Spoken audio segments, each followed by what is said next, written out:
I welcome you all with my love and respect. Let you all open all your three eyes. Om Nityananda Paramashivoham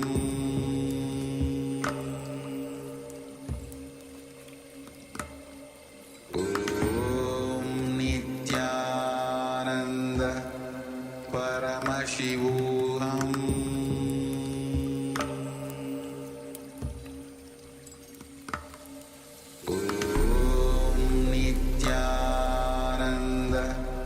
Paramashivoham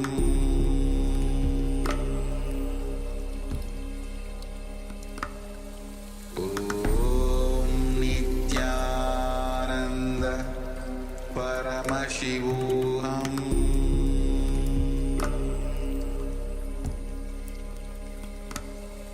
Om Nityananda Paramashivoham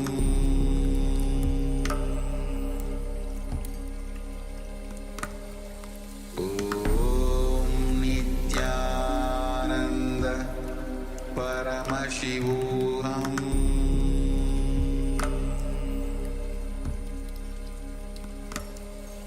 Om Nityananda Paramashivoham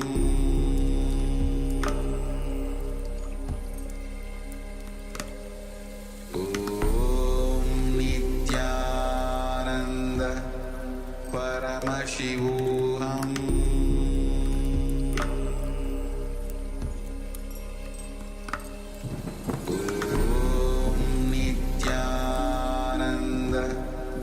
Paramashivoham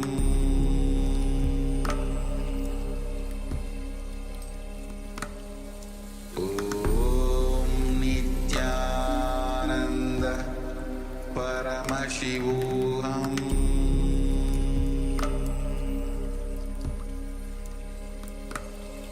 Om Nityananda Paramashivoham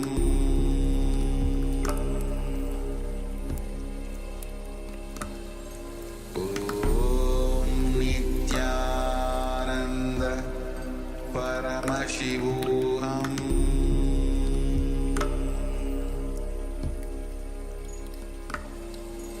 Om Nityananda Paramashivoham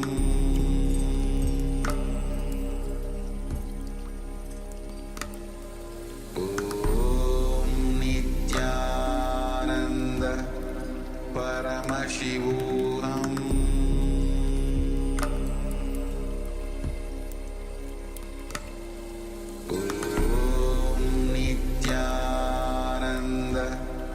Paramashivoham Om Nityananda Paramashivoham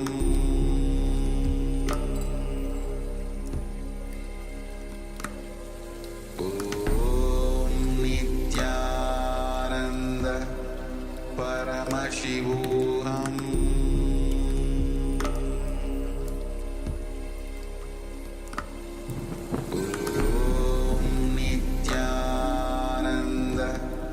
Paramashivoham Om Nityananda Paramashivoham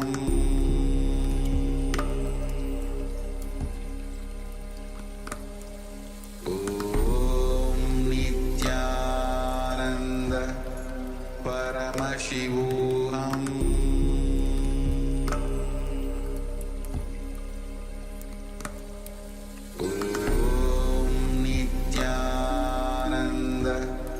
Paramashivoham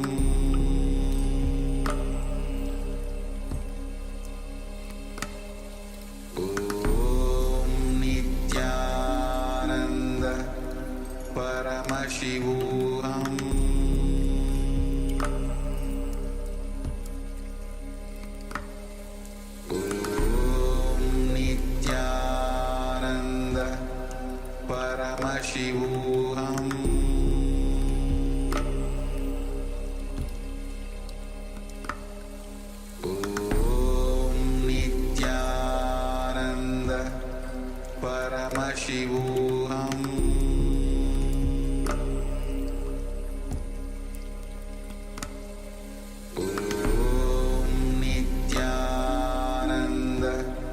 Paramashivoham Om Nityananda Paramashivoham Om Nityananda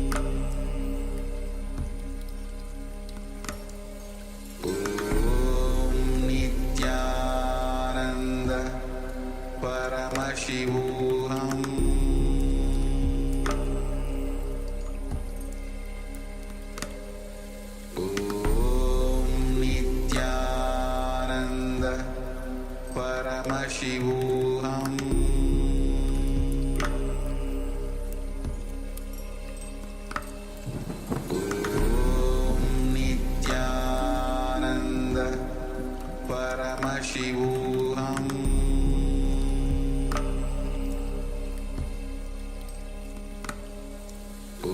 Om Nityananda Paramashivoham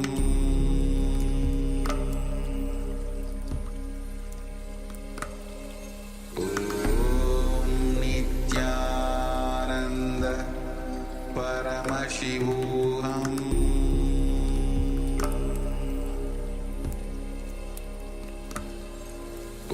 Om Nityananda Paramashivoham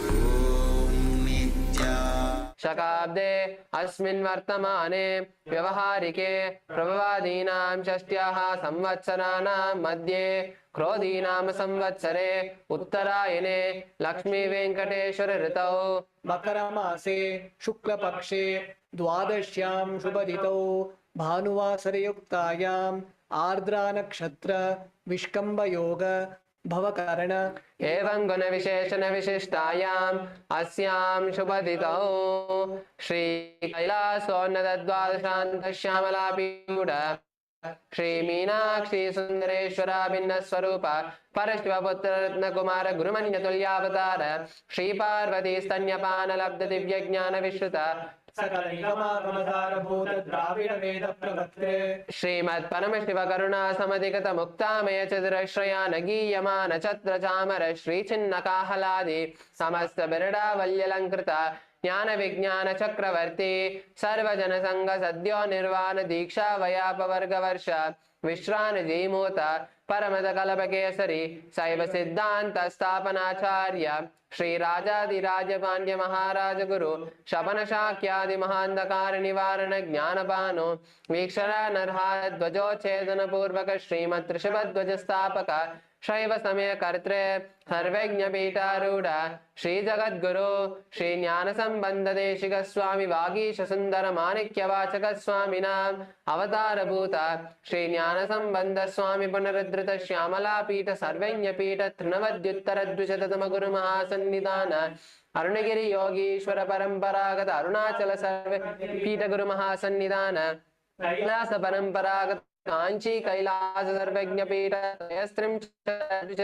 गुरु महासन्निधान नित्योत्सव नित्य मंगल नित्य कल्याण नित्य रजित कैलास परंपरागत आदि कैलास पीठ महासंस्थान महासिंहासन पीठ करते साक्षात् श्री परम शिव समुद्भूत कैलास परंपरागत वैवस्वतमनुक्ष्वाको हरिश्चंद्र भगीरथ श्रीरामचंद्र सूरसेन इत्यादि नवचिन्न सामचक्रवर्ती परंपरागत चतुष्षष्टि योगिनी मंडित चतुष्षष्टि संप्रदाय प्रवर्तक मनुधर्म शासन सूर्यवंश प्राप्त सर्वज्ञ पीठ सुरांगी साम्राज्य मूर्धाभिषिक्त चूड़ामणि साक्षात् श्री परमशिव समुद्भूत कपिल महागुरु पुनरुद्धृत महानिर्वाण अष्टोत्तर सहस्र श्री महामंडलेश्वर साक्षात् श्री परमशिव समुद्भूत श्री महागणपति समारंभ अनवच्छिन्न पीठाधीश्वर गुरु परंपरा प्राप्त अष्टोत्तर सहस्र श्री अटल पीठाधीश्वर धर्म मुक्ति स्वर्गपुर स्वर्ण पीठ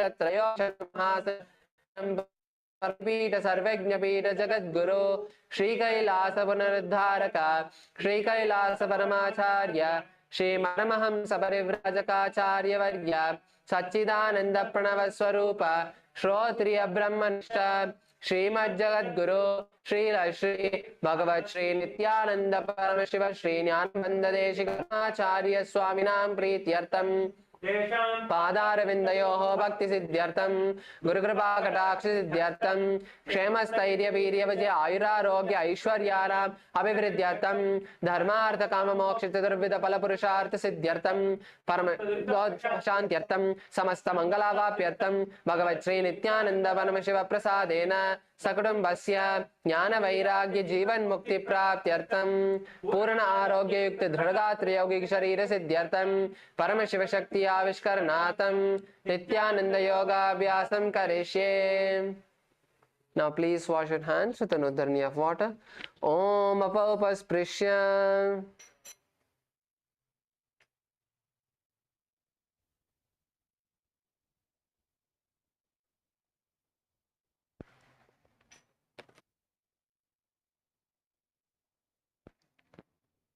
Let's now begin the Nityananda Yoga, the asana sequence. Let's begin with the skeleton dance. So let's place our Panchapatram and Udharanis to the side and let's all stand up on our yoga mats. Please stand up.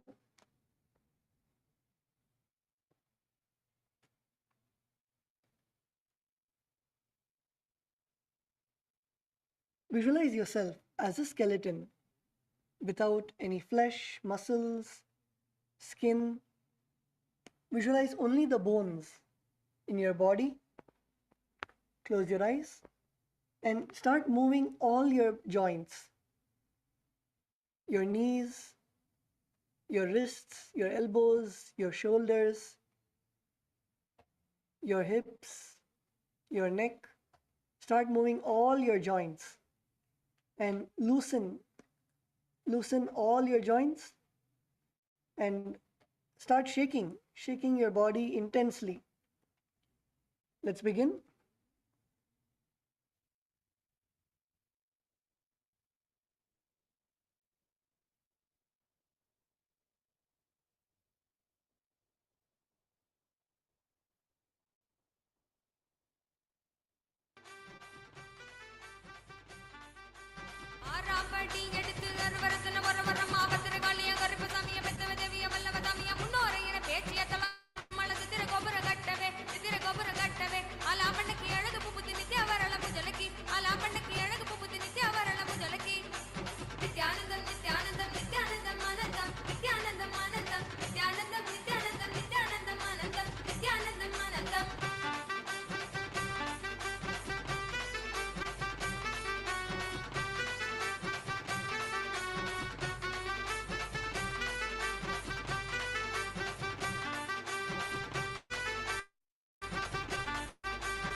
Now slowly relax.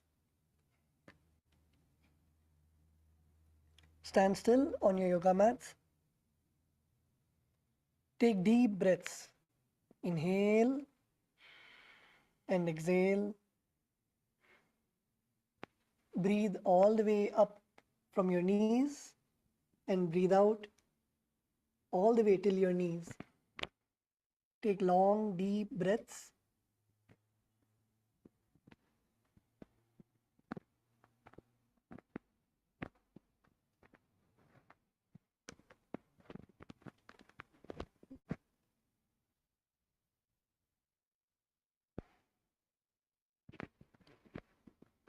Feel the energy flowing through you.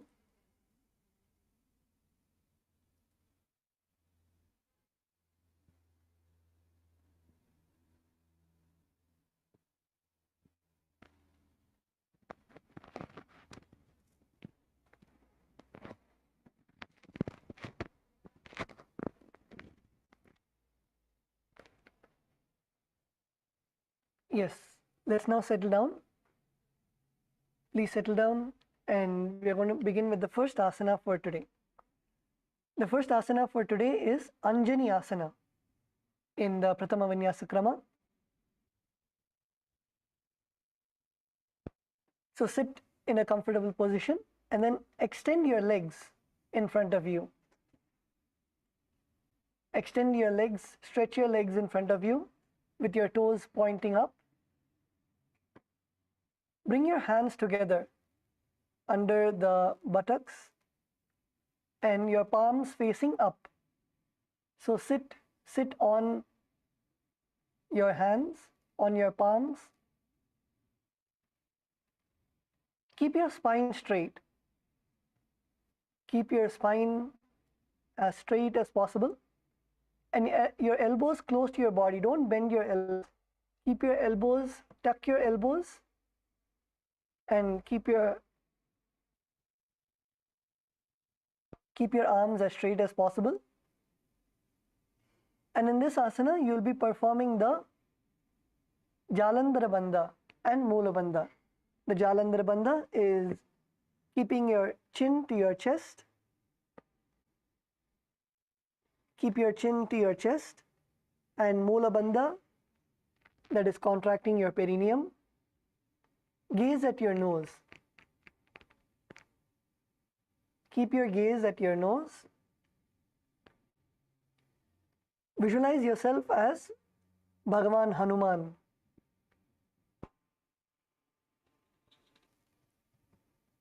And the pranayama is Rechaka Kumbhaka. So that is first exhale, slowly exhale the prana, empty your lungs, and then hold your breath, and then inhale slowly. First, empty your lungs, hold your breath for a few seconds, as long as it's comfortable for you, and then inhale.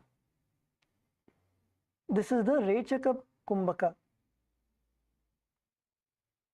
And perform the japa of Mahasada-shivoham.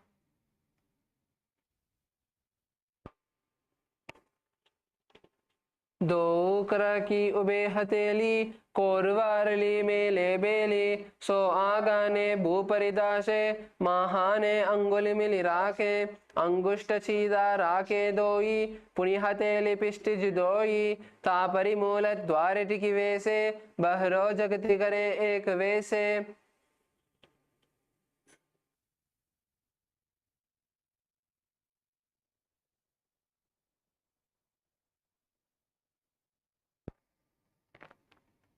Yes, now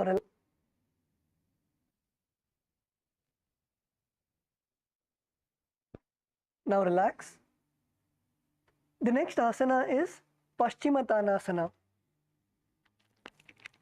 So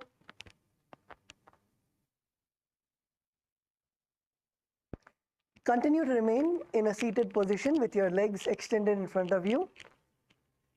Now what you're going to do is you're going to raise your hands up to the sky and bend down from your hips bend down as much as possible from your hips, and you're going to catch your toes. Perform the Pranamudra, that is keeping your index and middle fingers together, and catch your toe and pull your body all the way down. So your forehead is touching your knees. This is the Pashimatan Asana.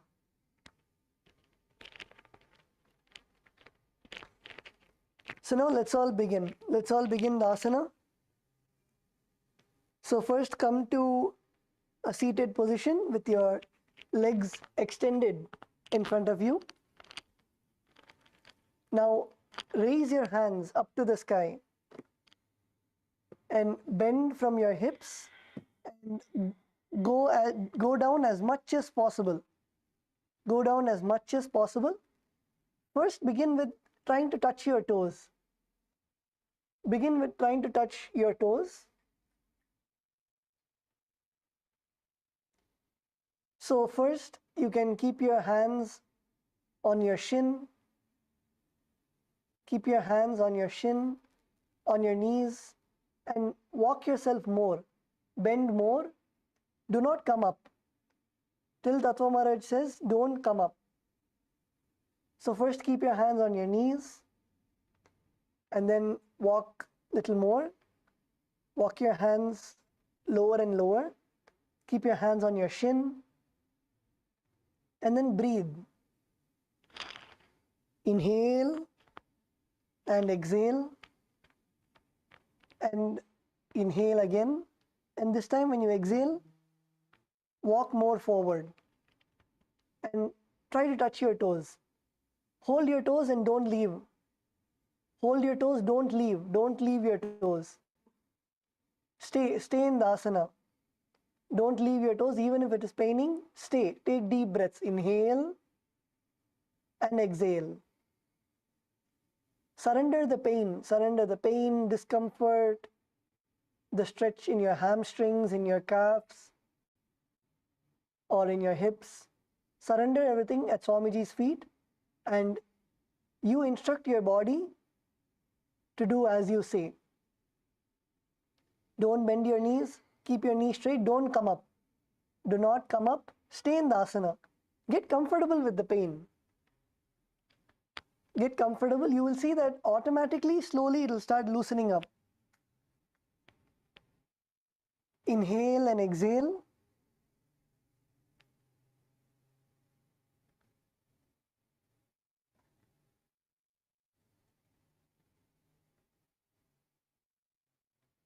Now, if you can touch your toes, that's good. Try to slowly bounce up and down. If you're able to touch your toes and if you're comfortable, that's good. Slowly try to bounce up and down and slowly bring your knees to your elbows to your knees now. First, bring your elbows to your knees. Try to touch your elbows to your knees, your shin. Bounce up and down.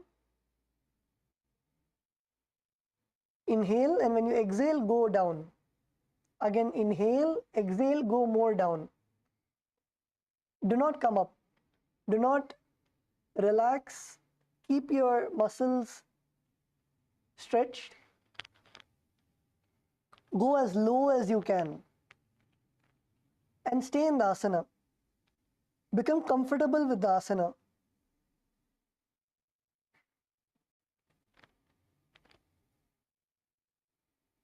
Yes, Debbie Ma, good. Ma Sona, that's good. Ma Farah.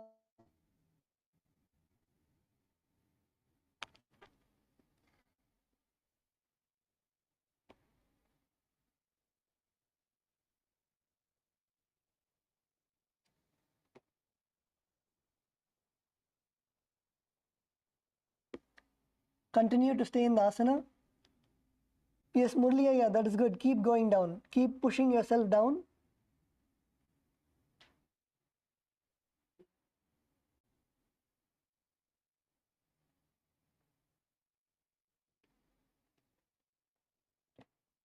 So in this asana,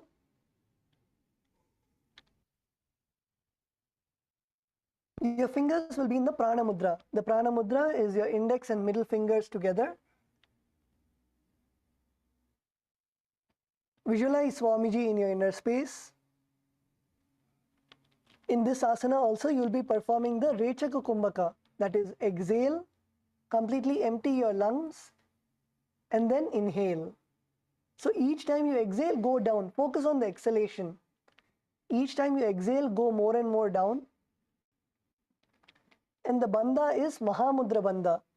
Mahamudra bandha is all three bandhas together. So the first is Jalandhara bandha, keeping your chin to your chest. Second is Uddiyana bandha, pulling your stomach in and up. And third is Mula bandha, contracting your perineum. Perform all of these three and then go down. Go down as much as possible. The japa is Mahasada-shivoham. जानुपरिललाटं दो पश्चिमं तानमुच्यते येन केन प्रकारेण सुखं धार्यं च जायते.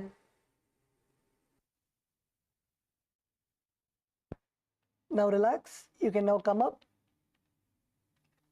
Come up and you can loosen up your legs. Loosen up your thighs.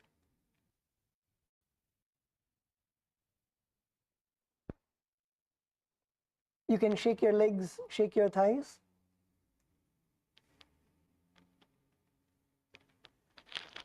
The next asana is Ugrasana. So in Ugrasana, continue to have your legs extended in front of you. Clasp your hands behind your head. Your hands should be in the Parashamudra. Keep your hands in the Parashamudra, that is interlock your fingers and keep it behind your head. Clasp your hands behind your head and now lean your chest forward. Lean forward and down, bringing your head to your knees. Bring your head to and engage all the three bandhas.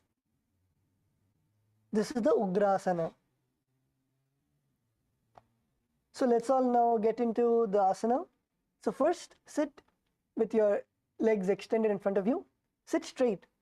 See head, neck, and spine in a straight line. Keep your neck straight, your back straight.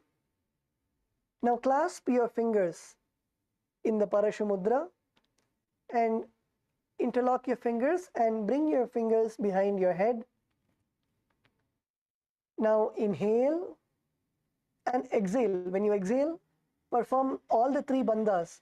That is the Jalandhara bandha, bringing your chin to your chest, Uddiyana bandha, pulling your stomach in and up, and Mula bandha, contracting your perineum, and then come down. Come down as much as possible. Try to touch your elbows to your knees. First, touch your elbows to your knees and stay. Touch your elbows to your knees and stay in the asana. Inhale, exhale. Yes, Kailasa, Bolivia, the Chinese ayah at the back. That's good. Come on, Gatisaya. Gatisaya, come to the asana. Gustavo, yeah, that's good. Try to touch your elbow to your knees. Inhale, and when you exhale, keep going closer. And it's okay, feel the stretch in your hamstring. Feel the stretch, and you will see it will start loosening. You drop the fear or incompletion or the pain at Swamiji's feet, and you keep pushing yourself and do the asana. Yes, Sandeepaya, that's good. Little more down. You can even come together as partners and you can help push.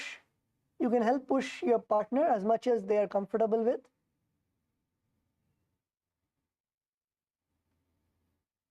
Slowly push and hold them. Don't allow them to come back up. push them and hold them in the asana. Hold your partner in the asana, make them hold your partner in the asana and make them breathe in and out, and slowly, with their permission and as they are comfortable, slowly push them.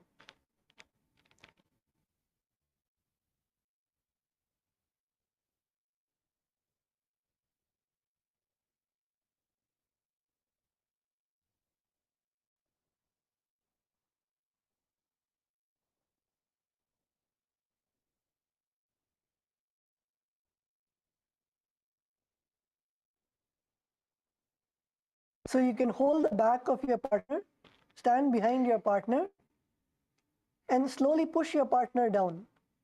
Push your partner down as much as possible.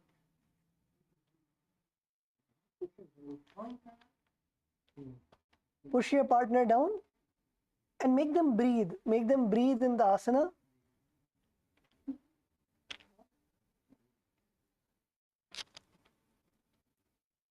Push your partner lower and lower. So first try to touch your elbows to your knees and then go more lower. And literally your forehead should be touching the ground. Your forehead should be touching the knees, and then you should bend even more so your forehead touches the ground.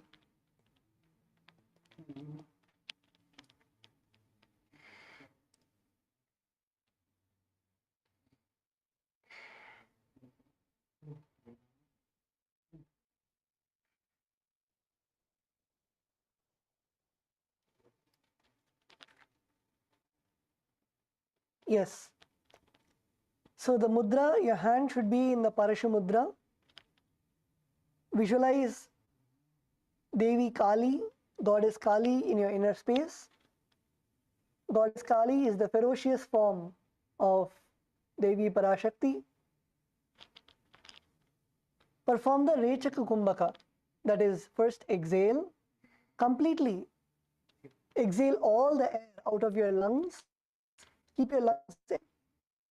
Then hold your breath for a few seconds, as long as you can, and then inhale. Perform the Mahamudra Bandha. That is all three bandhas. The Jalandhara Bandha, placing your chin on your chest. Uddiyana, putting your stomach in and up. And Mula Bandha, contracting your perineum. And then exhale and come down. Come down as much as possible. And perform the japa. Mahasada-shivo.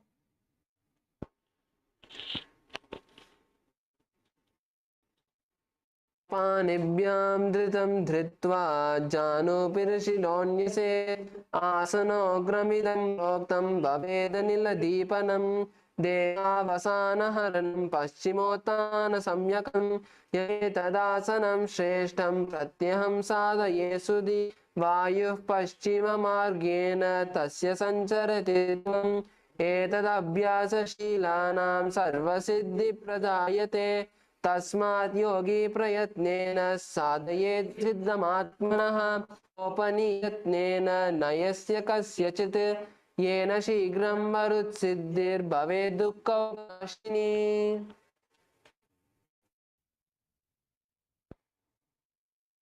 Now relax, slowly come up.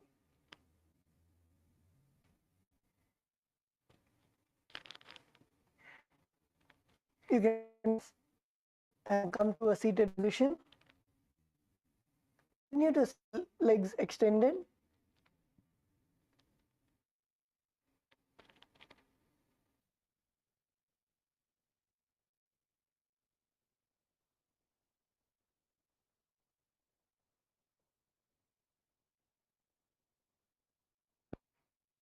The next asana is Marichi Asana. So continue to sit with your legs extended in front of you. Now first we'll be bending.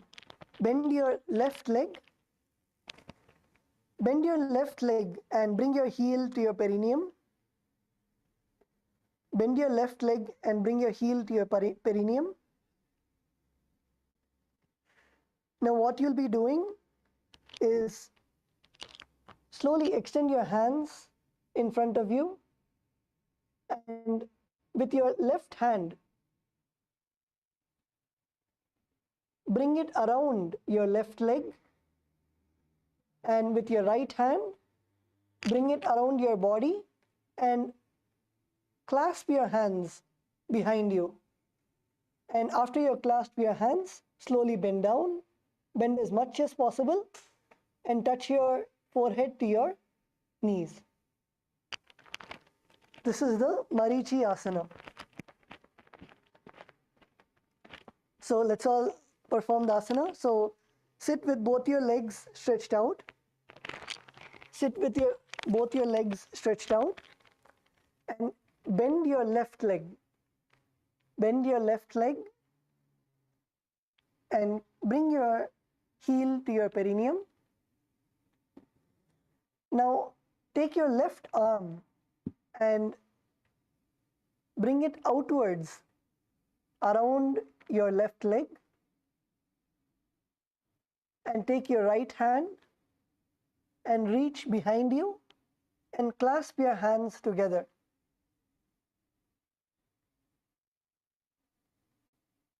Clasp your hands together. Feel the stretch in your hips, in your thighs. And now slowly bend towards the leg that is extended in front of you. So that is your right leg. Bend your forehead down and touch your forehead to your right knee. Yes, Gatisaya, come on, do the asana.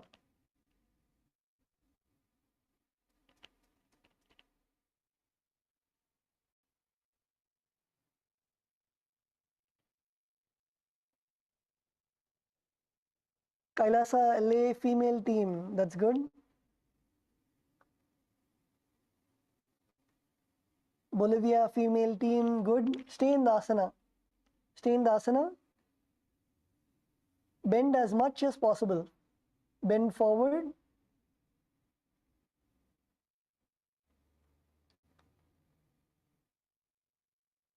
Bolivia male Chinese team, that is good. The Chinese Saya at the back, try to touch your fingers together behind you. Yes, take your left hand and bring it all the way around your left leg, and then your right hand clasp your hands together behind you.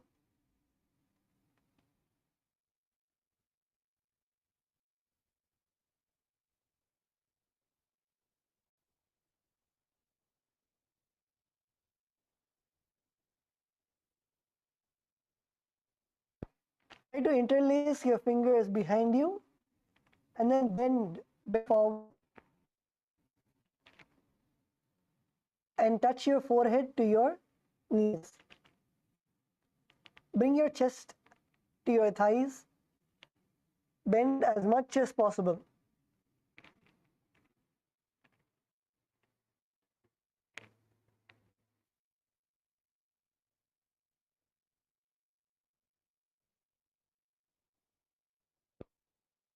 Visualize yourself as sage Marichi.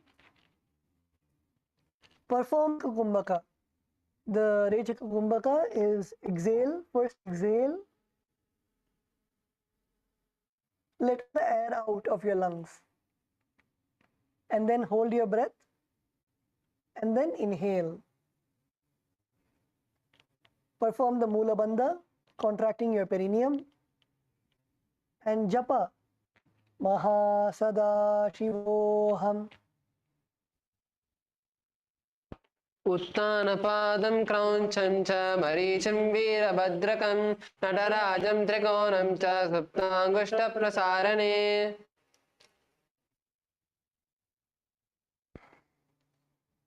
Now relax. The next asana is Mahamudra Asana. So in Mahamudra Asana, Just let your knee fall. Your knee will have been raised up. Let your left knee fall to your side on the ground. Now extend both your hands up to the sky. Extend both your hands all the way up to the sky. Now take a deep breath and inhale, and then perform all the three bandhas. Bring your chin to your chest. Do the Jalandhara bandha, the Uddiyana bandha, which is pulling your stomach in and up, and Mula bandha, contracting your perineum, and slowly come down. As you exhale, come down as much as possible and touch your toes with your hands and your head to your knees.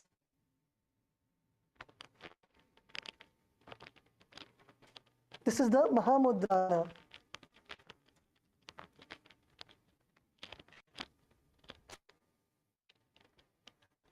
Let's all do the Mahamudra Asana. So sit with one leg will be folded in your side, your knees extended outwards, your heels to your perineum, and your right leg will be extended in front of you.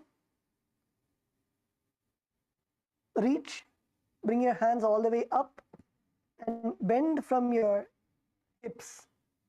Bend from your hips and hold the foot which is extended in front of you, keeping the leg straight so that your knees are straight as possible. Bring your chest forward and down. Engage all the three bandhas and gaze to your nose.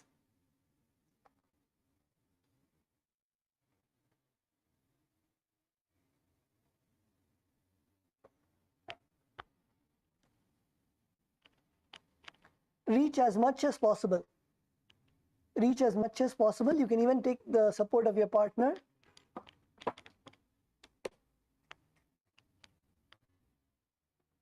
You can take the support of your partner. Your partner slowly push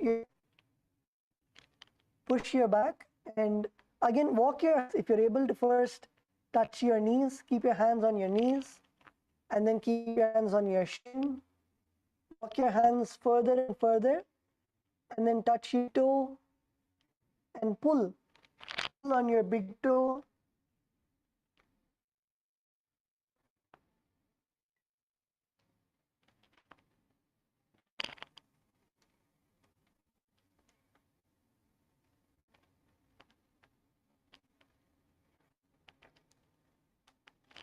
Reach as possible. Stay in the asana. Do not come out of the asana.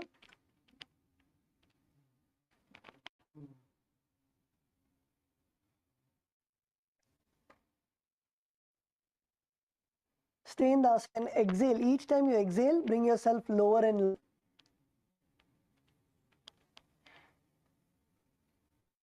And in this asana, visualize Swamiji in your inner space. Gaze to your nose. Perform the Rechaka Kumbhaka. Rechaka Kumbhaka is exhale, empty your lungs, and then hold your breath as comfortable as long as you can, and then inhale.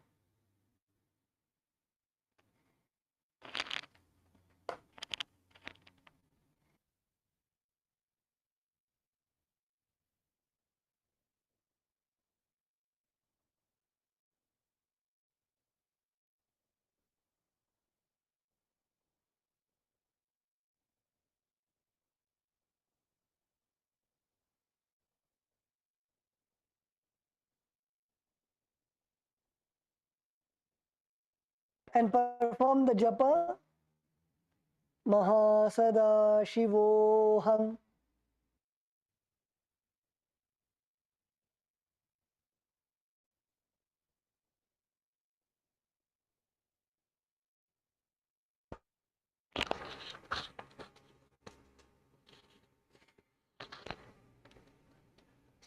महामुद्रां प्रवक्ष्यामि तन्त्रिन्मम वल्लभे यां प्राप्य सिद्धिं च कपिलद्या पुरागताः.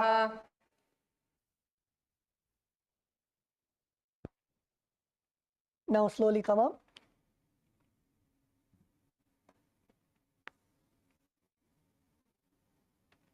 The next is the Marichi Asana, other side. So now extend your left leg forward and bring your right leg to your perineum. Bring your right heels to your perineum, your knees extend upwards. Now take your right hand, and bring it all around your right leg, and take your left hand and clasp your right hand behind you. Clasp both your hands behind you, your right hand going over your right leg. Now bend forward and bring your forehead to your knees. Bend forward and bring your forehead to your knees. This is the Marichi Asana on the other side.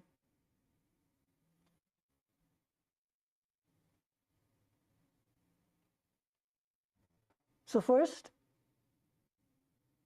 bend your right leg and take your right hand and take it all around your right leg, and then take your left hand and clasp your hands behind you, and then bend down and touch your forehead to your knees.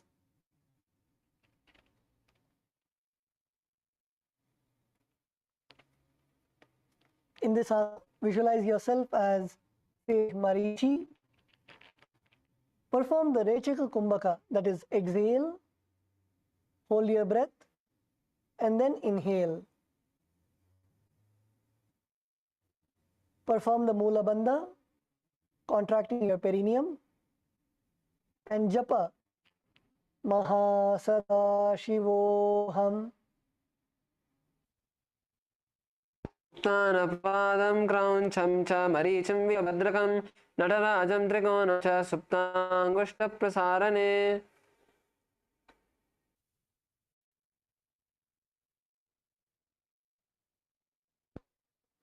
Now relax. Asana, Mahamudra Asana on the other side. Whichever knee, the right knee raised up, let your right knee fall to the side, down. Bring your right knee to the ground, and your right heels should be at your perineum. Now raise your hands all the way up beside your ears, and then bend down. Bend down as much as possible. Bend down towards your left leg, which is extended in view, and hold your foot. Hold your foot, keeping your knees straight. Keep your left knee straight and bend down and reach as much as possible. You can take the support of your partner also. Reach as much as possible. Your hands should be holding your feet, and straighten your knees and bring your forehead to your knees. Bring your forehead to your knees.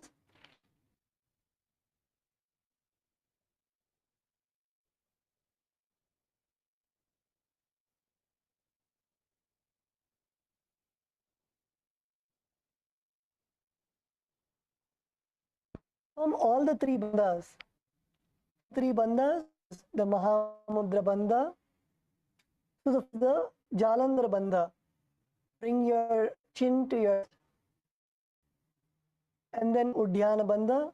Pull your stomach in and up, and then Mula Bandha, contracting your perineum, and then lower your body. Exhale, lower your body all the way down.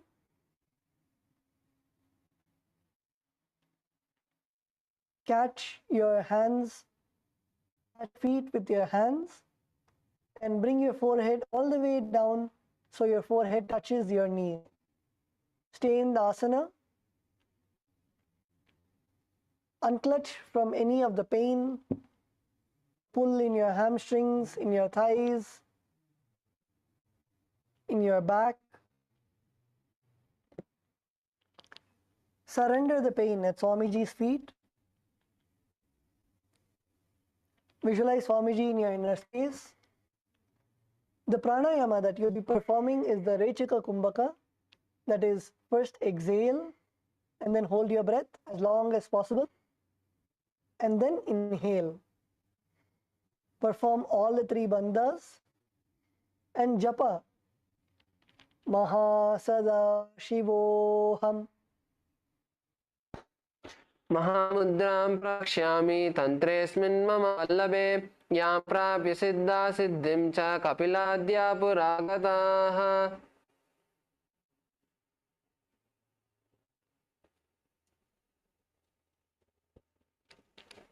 Now relax.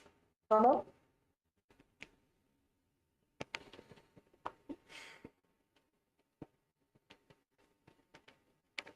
The next asana, Bhadrasana 2. So in Bhadrasana, sit and bring the soles of your feet together with your heels close to the perineum. Keep your knees wide and hold your feet firmly. Keep your spine straight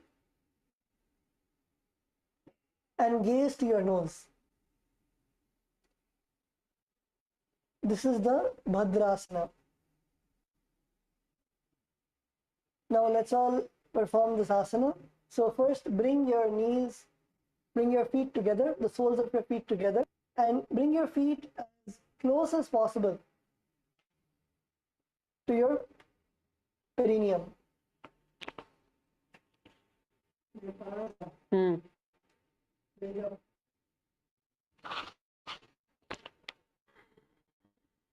Heels to your perineum. Bring the soles of your feet. Now keep your knees wide. Keep your knees wide as possible and push your knees all the way to the ground. Stretch, feel the stretch in your inner thighs and knees all to the ground. Push your knees as much as possible. You can even push with your hands. Push your knees as much as possible. So your knees and thighs touch the ground.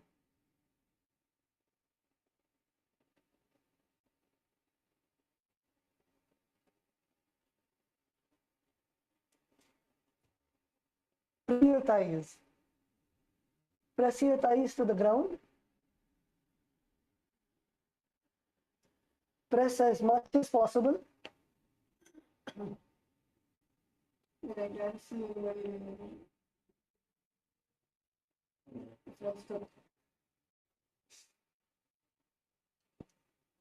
Yes, Kailasa, Bolivia, female team. That's good.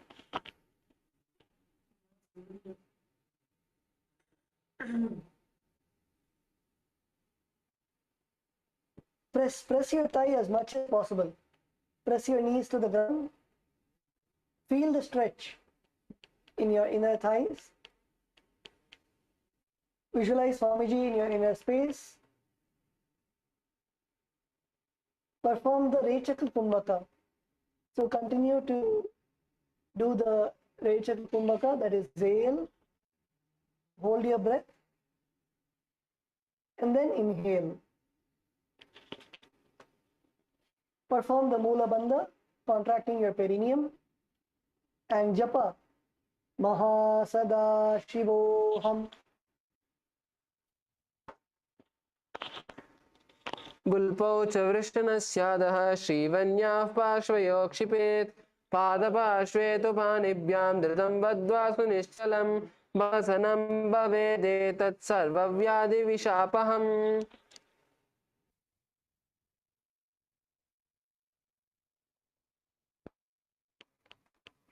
Now relax. The next asana is Asana. So continue to have your soles of your feet together. Continue to have the soles of your feet together. And from Bhadrasana, extend your feet away from your body. Extend your feet away from your body. Keep your toes together, heels apart, open at your sides. Place your hands on your respective knees and tuck your chin to your chest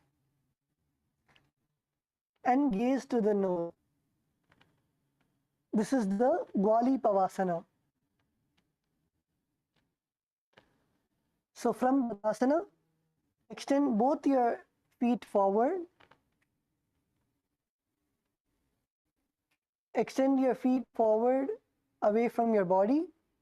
Make sure that your toes are together, your heels are apart from each other. Make sure that your knees are open to your sides and place your hands on your respective knees. Place your hands on the respective knees and push your knees down. Push your knees down as much as possible.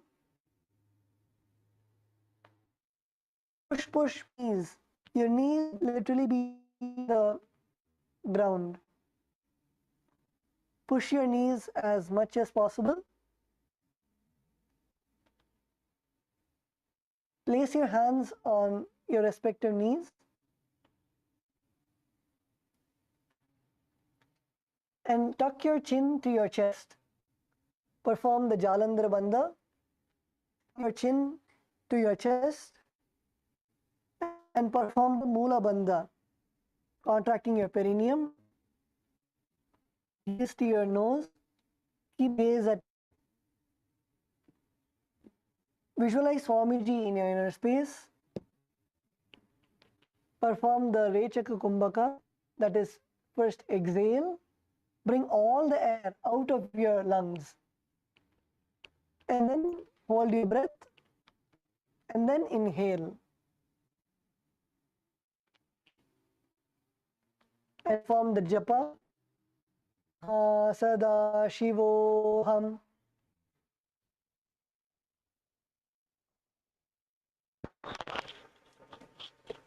पूर्वचोककह्योसो हि वाहि विधियोचि कियोयि यामे एन्नजुराशे अंगुल आत अंतरासे चुबककूपकंठ में आनो NASA अग्रदृष्ट कोटानो या करि जालंधर बंद होई साधक साधे विधि सो कोई.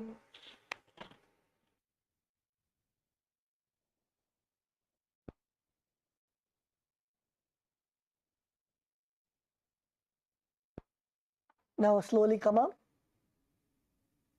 The next asana is Yoni Asana. So keep the soles of your feet together and heels close to your perineum. Keep the soles of your feet together and heels close to the perineum.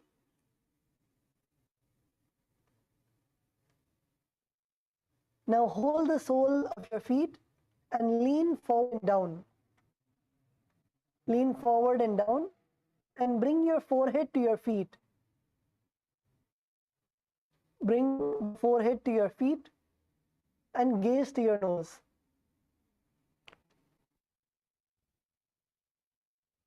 Hold the soles of your feet and pull feet. Bring your body as down as low as possible in front of you. Lean forward and down and bring the forehead. Bring your forehead to your feet and gaze to your nose.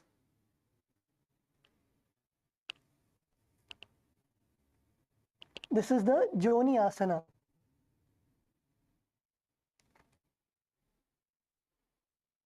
So in this asana, again,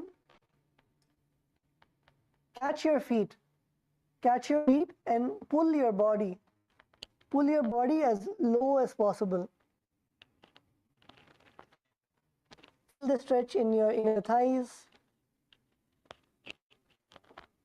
Feel the stretch in your waist, your back. Pull your feet and touch your forehead to your feet and gaze at your nose. Visualize the Yoni Mandala.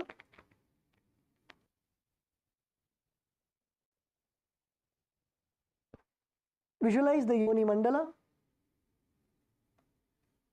and perform the pranayama, the Rechaka Kumbhaka, that is exhale, completely exhale. Feel all the air out of your lungs and then hold your breath and then inhale. Perform the Mula Bandha, contracting your perineum, and japa. Mahasada-shivoham.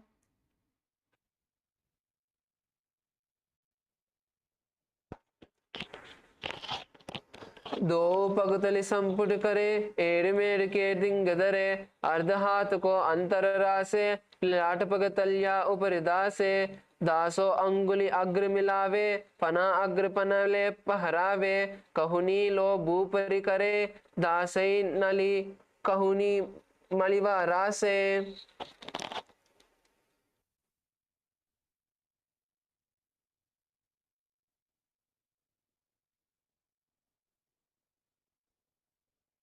Now relax and come up. The next asana is Mida Asana. So in this asana, continue to sit and keep your heels together. Bring your toes apart and your knees wide at your either sides. Now lean forward and down and extend your hands out wide. Extend your hands out as wide as possible and place your palms on the ground. Bring your forehead to the ground behind the heels and gaze to the nose. This is the Mida Asana. So let's all perform the asana. Sit with your heels together and toes apart in front of you. Now bend down, bend forward and bring your hands to your side. Extend your hands to your side and bring the palms to the ground and bend down as much as possible. Bend down and bring your forehead to your heels.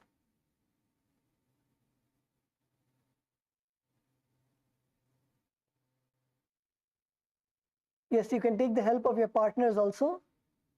Push your partner as low as possible and breathe in the asana. Inhale and exhale. Each time you exhale, go more lower. Go more lower and bring your forehead closer and closer to the ground and touch the forehead. Touch the ground with your forehead. Go as low as possible. Stay in the asana, don't come up. Stay in the asana. Become comfortable in the asana. Even if you're able to go down for like 1 second, become comfortable in the asana. So stay as much as possible in the asana. Slowly go down. Each time you exhale, bend more and more forward and down. Gaze to your nose. Visualize Swamiji in your inner space. Perform the Rechaka Kumbhaka, that is exhale, and then hold your breath, and then inhale. Perform the Mula Bandha, contracting your perineum, and japa Mahasada-shivoham. पूरब विधि परिपगतली संपुट सोले Millais ये डासु माहिली कानी अंगुल दो आतरे लिलाटी धरती लगावे हाथ दो गोड़ा ऊपरी लगावे आडवाई पर पसारे हाथेली अंगुली धरती रासे दृष्टिनासा अग्र आसन कौगुन पच उप जनकी गाटी परा.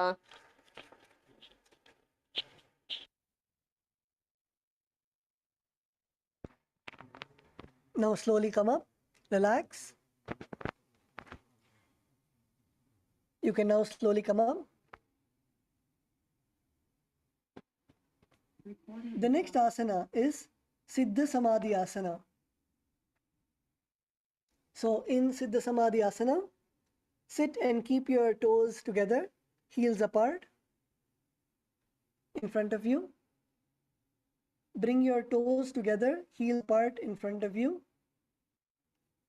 Now take both your arms. Take both your arms and bring it below your shins. Take both your arms, put them under your legs, under your shins, and extend your hands out and keep your palms facing up. Bring your forehead to the ground above the feet.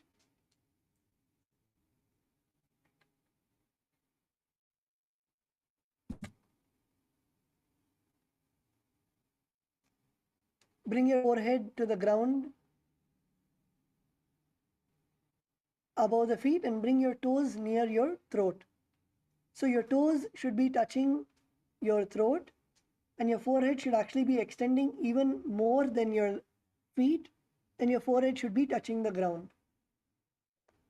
And gaze to the nose. This is the Siddha Samadhi Asana. So let's all perform the asana. Bring your toes together in front of you, your heels apart. Now slowly take your arms, take your hands and bring it below your shins. Put your arms inside your legs and extend your arms out. Bring your palms facing up. Keep your palms facing up. Bring your forehead to the ground above your feet. Bring your forehead to the ground above your feet and bring your toes near your throat. Bring your toes near your throat and gaze to the nose. Stay in the asana, and even if you are not able to bring your forehead all the way to the ground, stay in the asana. Stay in the asana and bend as much as possible. Bend as much as possible. Yes, Murli, you are good. Bend more. Keep bouncing and bend more and more. You can also get into partners and your partner can help push you all the way down to the ground so your forehead can touch the ground. Bend as much as possible. Yes, Gustavo, yeah, bend more. Bend from your hips. Bend from your hips. Bend as much as possible. And don't come up. Don't come up. Stay down. Stay down and bend more and more as you inhale deeply and exhale. As you exhale, bend more and more forward and down.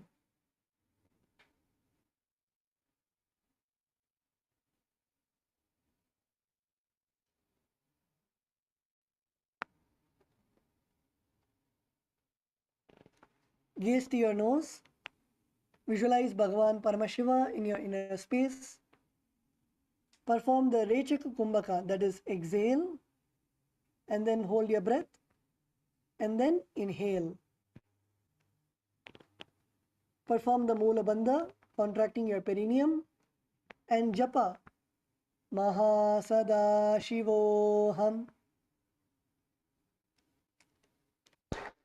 दो पगतले संपुट करे सोले made आगमे दरे अंकुला आत अंतरो रासे AD को ऐसे विदिदासे.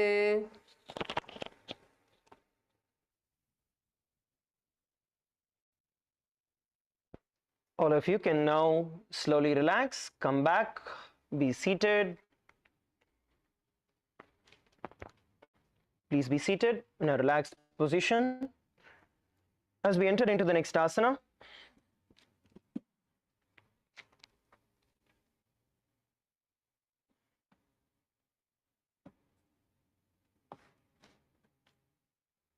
The next asana we are all going to be performing is going to be the Chinaki Pavasana. We are all going to perform the Chinaki Pavasana together.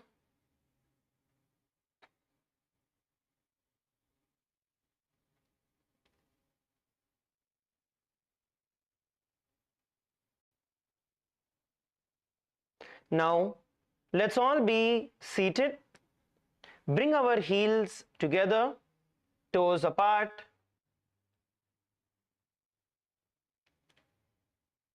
Heels together, toes apart, and hold the feet and open them up, bringing the soles towards the sky, just like how you open a notebook, just open them apart.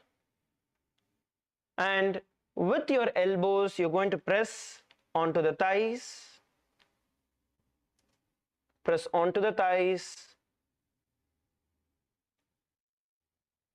and then you're going to bring your gaze towards your nose. Bring your gaze towards the nose.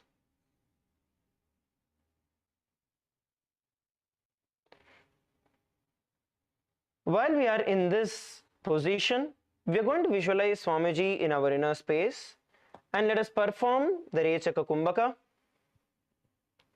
Let us all perform the Rechaka Kumbhaka. You're going to exhale completely, emptying the entire air from your stomach, and hold the internal japa Om Nityananda Paramashivoham. दो पगतली AD धरती मगवा मेर लगावे पगतली माहिली core अंगटा सदी सूदी जोड़े बारली core पना सुल्या रासे कहानिया की माहिली संधि गोड़ा ऊपरी रासे हाथ की अंगुली पृष्ठी धरती टेकी अंगुल अग्र सीधो धरती लगावे. Slowly relax, you can come up. The next asana is going to be a variation of this, which is going to be the Charapata Chokasana. In Charapata Chokasana, as we are having our feet together and heels in them, you're now going to place your hands on top of your knees and you're going to press them down onto the ground. We're going to be pressing the hands onto the knees and press them down towards the ground. Get your feet as close as possible to your perineum. Get it as close as possible to the perineum and then continue to do it. Get it as close and then press it down. Because the more closer you get, your knees will go up. So the point is getting it as close as possible and then pressing it down towards the ground. So let us all perform the Charapata Chokasana. In the Charapata Chokasana, you're going to visualize Swamiji in your inner space and we are going to be performing the Uddiyana Bandha and the Rechaka Kumbhaka. So first we are going to perform the Rechaka Kumbhaka, which is exhale completely, making sure all the breath is out of your stomach, and then suck your stomach in and up, pull your stomach in and up into the Uddiyana Bandha and hold in this position with the internal japa Om Nityananda Paramashivoham. दो पगतली संपुटिदारे आगाने कर jar पसारे गोड़ा भूसो लगता रासे हाथ दो गोड़ा परिदासे अमसीमा हिली उपरिताने गोड़ा दावी भू परिताने दृष्टि त्रिकुटी रासे गोई चरपट चौक कहावे सोई. Please relax. Please relax. The next asana is going to be Bhairavasana. We are all going to be performing the asana. We are going to try doing the asana, all of us together. In Bhairavasana, what we are going to now do is, being seated in this position, you are going to rotate your feet inward and pull it towards your body. We are going to show how we can do this, a couple of techniques that will help us perform this asana. So as all of you can see on the screen, first thing that you need to do is, as you are in a seated position, okay, you are now in a seated position. In this position now, you're going to bend your feet together. So here if you see, the heels will actually become tight. Now when your heels become tight, make sure that they are placed in the equidistant. So it's not like one is forward, one is back. Don't place it that way. Make sure that they are all placed together. Once it is in this position, now slowly lift your feet. So you're going to mainly feel the tightness over here. You're going to feel the tightness over here, but you will see that your feet are getting tightened, your heels are getting tight, and hold in this position. So your hands, you can push your body up. What you can also do is, for it to be a little easier, you can also lift your butt up into the air. So you can hold here for a few seconds and then you can sit down. Let us all perform the asana. Relax, let's do it together. Come back to the seated position. The focus we are going to be keeping here is getting the feet closer, so the heels are pressing each other tightly, okay? That is the focus here. Let's all do it together. Now pull your feet in, your heels pressing each other tightly, against each other tightly, and hold wherever you can. If you're able to pull all the way in, it's okay. If not, how much ever you're able to pull it and hold. Come on, let's do it.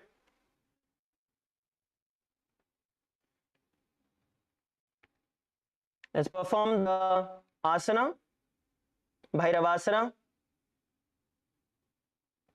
Pull your feet in as much as you can. Actually, if you remove your socks, it will be much more easier. So you will get a grip onto the mat. Otherwise, your feet will slip out. Okay? Yes, female LA team, many of you are able to do. Wonderful. Now, while you are in this asana, you're going to visualize yourself as Lord Kala Bhairava in your inner space. So let's all perform the Bhairavasana. And in this asana, we are also going to be performing the Uddiyana Bandha. So pull your stomach in and up once you exhale, and then pull your stomach in and up, and hold. The internal japa, Mahasada-shivoham.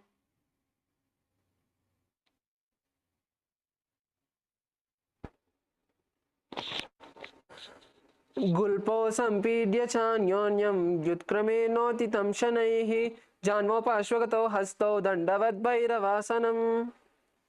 Slowly relax. Yes, slowly get your feet up. All of you did a wonderful job. Now stretch your feet out and slowly rotate your ankles. Stretch your feet out, rotate your ankles. Give yourself a nice shake. The next asana we're going to do is going to actually stretch our body from this position. Okay. Now, having stretched out our feet, let's enter into the Samanasana. In Samanasana, I'm going to be sharing an important technique here that will help us get more comfortable in the position. Now, as you are seated in this position, let us get one foot to the perineum, and the other, we're going to be pulling it up in front of us. So you're going to insert one hand and then pull that knee. Now, please understand, here the elbow which is there under, right? The elbow which is there under your foot, you want to make sure that this elbow presses onto your thigh. So elbow presses on the thigh and this hand pushes it forward. So you press down here and you press down here. Don't release this from your thigh. When you do this, you will get a beautiful stretch. Let's all perform this together. Samanasana.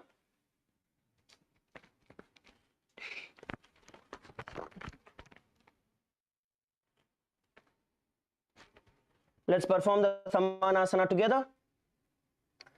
Okay, you need to make sure that your elbow presses onto your thigh as you are pulling your foot forward.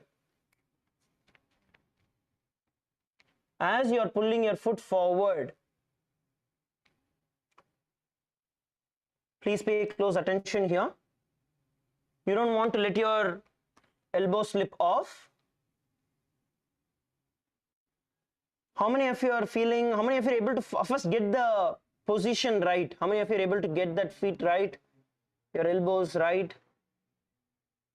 Okay, Ma Sona is raising her hand. Only Ma Sona is able to get it? Can the others also confirm? Okay, how many of you are not understanding? Okay, rather let me ask it that way. How many of you are not understanding? Okay, Ma, the back, Ma Parameshwari. Okay. Now, what we can do is, most of you are getting it. How many of you are now feeling a little different stretch that comes all the way at the perineum? When you actually crush, you push your feet out with your elbow and at the same time pull your feet in with the other hand. Let us all perform this together. Let's all perform this together. Surupranima, lift the foot up. The knee, straighten it up, push it up more. Yes. Now, in this asana, we're going to visualize Swamiji in our inner space and the internal japa, Mahasada-shivoham. समानासनमावक्षे सिद्धमन्त्रातिसाधनात् एकपादमुरो दत्त्वा गुह्योऽन्यलिङ्गवक्त्रके एतद्वीरासनं नाथ समानासनसम्यकम् इत्याकृत्य जपेन्मन्त्रं धृत्वा वायुं चतुर्दले. Okay, slowly relax. Now we are going to be doing the Apanasana. Now Apanasana is going to be the next variation from this asana. The foot that you had lifted up, now you're going to lift that all the way and place it as high as possible towards your shoulder. Place it as high as possible towards your shoulder, as you can see. Then hands on your sides, place your hands on your sides as high as possible to the shoulder, hands on the sides. Now stretch the other foot up in front of you, toes pointing forward. Come on, LA male team, let's do it together.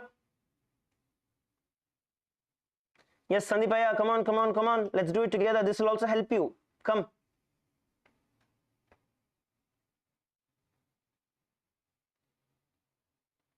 Okay, let us all perform the Apanasana. Come on, lift and hold. Lift and hold at least for a few seconds. Come on. Lift, lift, lift. Now, you want to lift as much as possible and hold the position. So you can either see, if you place it just near your elbows, then you will hold it only this much, okay? But if you're able to lift it as high as possible, getting it on top of your shoulder, as close as possible to your shoulder, then your foot will stay on top. Now in this position, stretch your feet out. Just to make it a little easier, what you can do is cross your foot and just take support here. This is for those of you who need support, but if not, you can stretch your foot forward. Let us all perform the asana together. Ready? At a count of 3, we are going to lift our foot up towards the sky. All of you get ready, get into the positions. Ready? 3, 2, 1. Come on, lift. Visualize Swamiji in your inner space and the internal japa, Mahasada-shivoham. केवलं पादमेकं च स्कन्धे चारोप्य यत्नतः एकपादेन गगने तिष्ठेद् दण्डवत् प्रभो अपानासनमेतद्धि सर्वेषां पूरकाश्रयं कृत्वा सूक्ष्मे शीर्षपद्मे समारोप्य च वायुभिः तदा सिद्धो भवेन्मन्त्रपानापानसमागमः अपानासनयोगेन कृत्वा योगेश्वरो भुवि. Okay, relax. Almost 3 times all of you tried to drop your foot thinking the mantra is over. But the mantra didn't end and it just kept prolonging and prolonging. Okay. Okay, fine, good. But you guys held on to it, which is very good. Okay. Now we are going to be doing the Samanasana on the other side. We are going to perform the Samanasana on the other side. So bring your other foot close to the perineum. Bring your other foot perineum and in the gap between your thigh, calf, and hold on to the foot. Now once again, make sure you are keeping the elbow. Okay, you want to focus and keep the elbow onto your thigh. You don't want to send your elbow in. Okay, you want to make sure that you are getting your elbow on the thigh, pressing onto the thigh. Now while this hand is pressing onto the thigh, with this hand you're going to pull the foot towards your shoulder. Pull the foot towards your shoulder as high as possible. See, some of you are pushing it all the way here like this. Now there is a difference when you push it all the way as high as possible towards your shoulder. Make sure this foot is close to your perineum. This hand is pressing onto your thigh. This hand is pulling the foot towards your shoulder. Let's all perform the Samanasana. Thomas, come on, let's perform the asana. Lift and hold as much as you can. Yes, good. Hold the position. Visualize Swamiji in your space. And the internal japa, Mahasadaशिवोहम.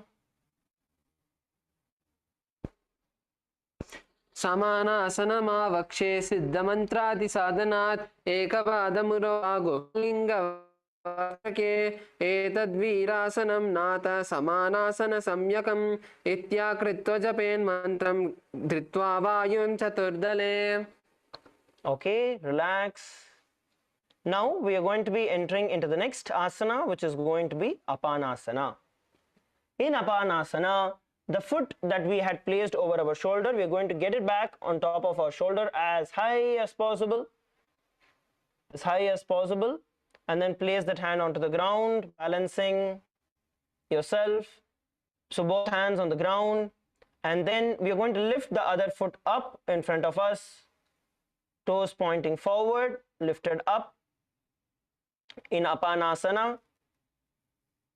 Now if you feel a little hard, you can cross your foot and take the support, but don't drop your foot. We are going to be chanting the long pramana for this, and all of us are going to hold on to it. Okay, all of you get ready to enter into the position. Legs down, let's do it together. One leg up the shoulder. Let's get ready to enter into the position. Ready? 3, 2, 1, lift. Visualize Swamiji in your inner space and the internal japa Mahasadaशिवोहम. केवलं पादमेकं च स्कन्धे चारोप्य यत्नतः एकपादेन गगने तिष्ठेद् दण्डवत् प्रभो अपानासनमेतद्धि सर्वेषां पूरकाश्रयं कृत्वा सूक्ष्मे शीर्षपद्मे समारोप्य च वायुभिः तदा सिद्धो भवेन्मन्त्र प्राणापानसमागमः अपानासनयोगेन कृत्वा योगेश्वरो भुवि. Okay, relax. Wonderful. So let's all relax for the day, and we're going to be taking some questions. We have another half an hour to go, so we can take questions. Any questions that all of you have, you can ask, you can come, you can share. Okay, so one of the questions that I want to attend for those of you, how many of you are having lower back pain? Any of you having lower back pain? Raise your hands. Any of you? Yes, Sandipaya, yes, I got it. I'm actually attending for you only. Who is this guy? Murli is lying down and raising his hands. Okay. All right. Anybody else in female team? Okay, Ma Farah is raising the hand. Anybody else in female team? I'm going to come to Bolivia next. Okay. Couple of people here. Okay, let's go to Bolivia. Bolivia female team. Anybody having little lower back pain? Can you raise your hands? Okay, there's one person all the way at the back. Okay, one in the front. Okay, noted.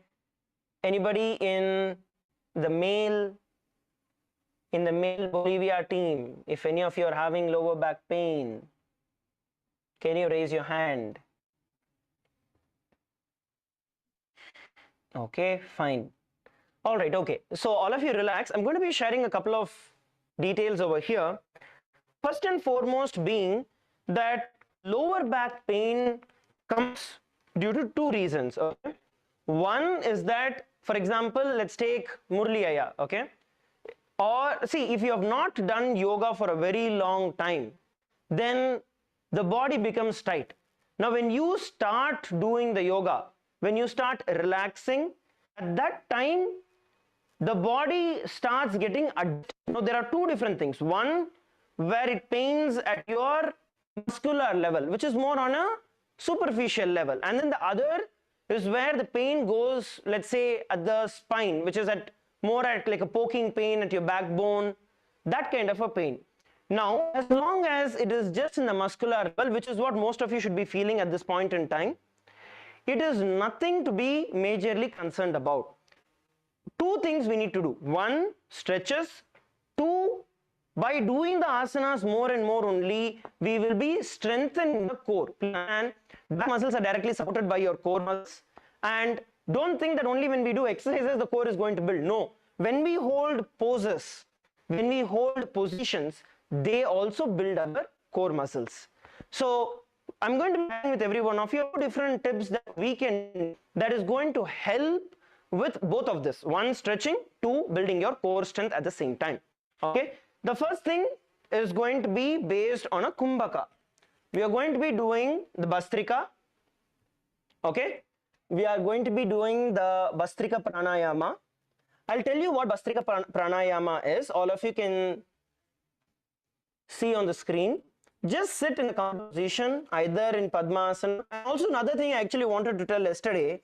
See, whenever I tell relax or be seated in a comfortable position, all of you should start making asanas like Padmasana as your comfortable position. Please understand.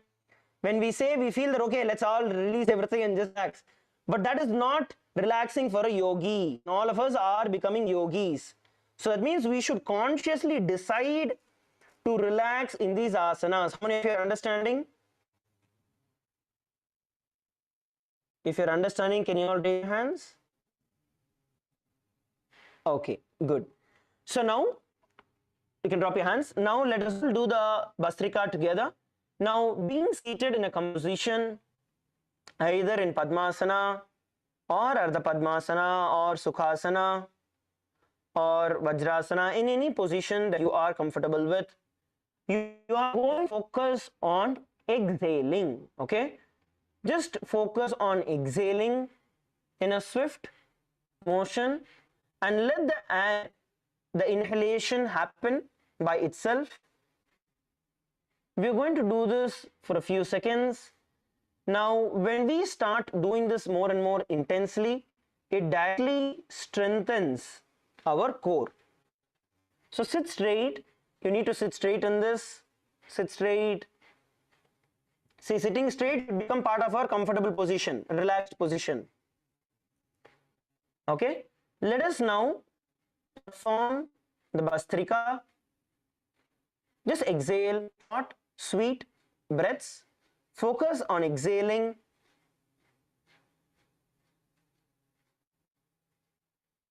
Pulling your stomach in, exhaling. short breaths, quick exhalations, and let the air come in by itself. Let's do this for a few seconds.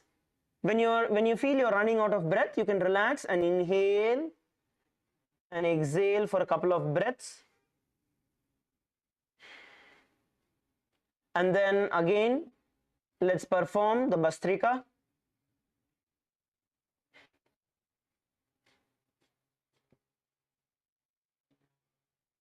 Your only focus is going to be exhalation, not inhalation. Inhalation happens by itself. Just focus on exhaling.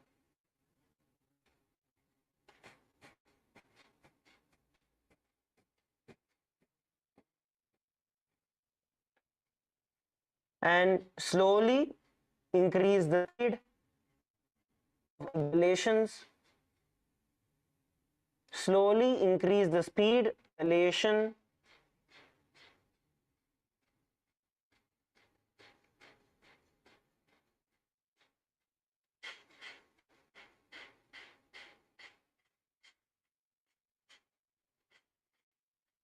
Your focus is going to be just exhaling.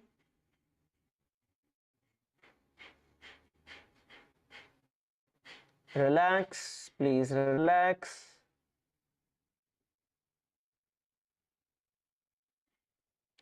Let your breath settle down.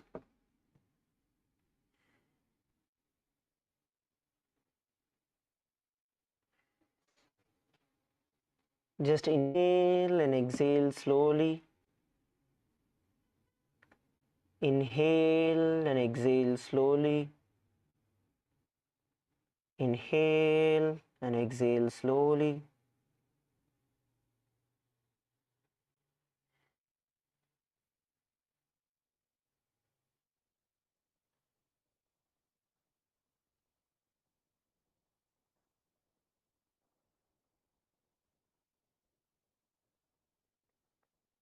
Now, relax. Yes.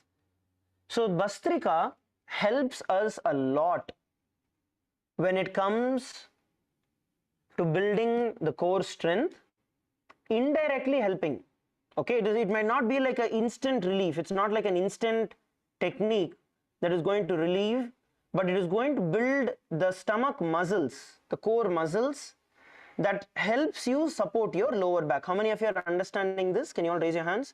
Every day, just few minutes of Bhastrika. It doesn't even have to be that you have a timed way of doing it. Whenever you feel in between the day itself, you can just do it. Few minutes, 2 minutes, 3 minutes, just across the day. If you do the Bhastrika, you will see that you start building the inner muscles to support your back. So this is as far as pranayama is concerned, that will help you with the lower back. Now let us look at the exercise or the asana, a stretch that will help us with regards to the lower back.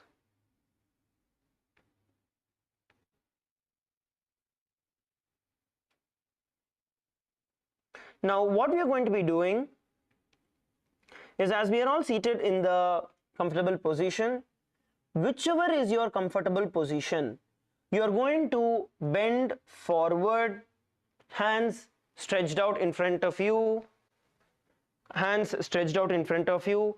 The whole focus is going to be you getting your shoulders all the way to the ground and stretch your spine forward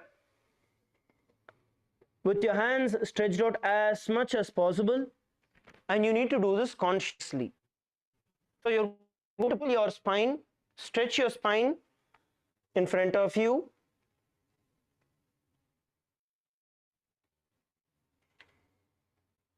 Stretch your spine in front of you and hold down in that position. Hold down in that position.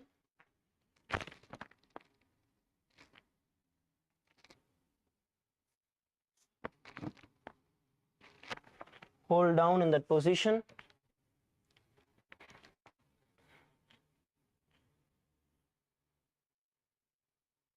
So you can walk your hands forward, stretching your spine more and more forward. walk your hands, pull your hands forward. Pull yourself. Don't relax. Pull yourself as much as possible and hold here.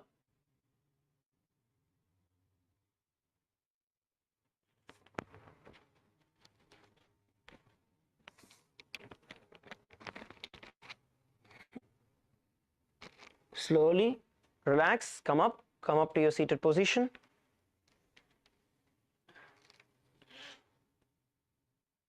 Now, the next we are going to be doing is going to be a variation of this same asana. You're going to open your feet out slowly, just leave your feet open. Now you're going to insert your hands inside your thighs, holding on to your foot on both the sides, and we are going to bend down again. Here you're going to be having the partners who can help you in this position, pushing you down all the way to the ground, pushing you down all the way to the ground. If you're able to get your head to the ground, to your foot, then look forward and bend forward as much as possible. Can support each other. Let's do it together. Hands under your feet, holding on to your feet, and the other partner helping you by pressing your shoulder, your back slowly towards the ground.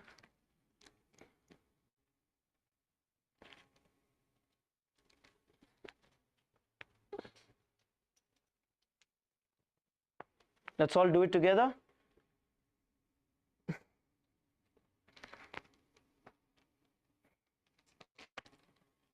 Let's all do it together. You can switch partners and do the same.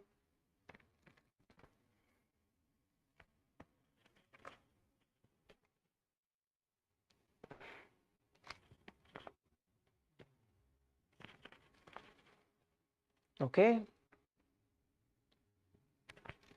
Relax. You can relax. Now slowly come back to your mat. The next stretch is going to be a little easier version where we're going to do it ourselves once again. So get on to the sides of your mat. You're going to stretch your feet open. Stretch your feet open. Now place one ankle on top of the other. So if you're placing the left on top of the right, we are going to turn towards the left. So now you're going to get this hand as much as possible and remove this hand. This hand is going to be in air. You're going to exhale and turn. Exhale and turn, making sure your feet are continuing to be straight. Exhale, keep exhaling as much as you can as you twist yourself more and more.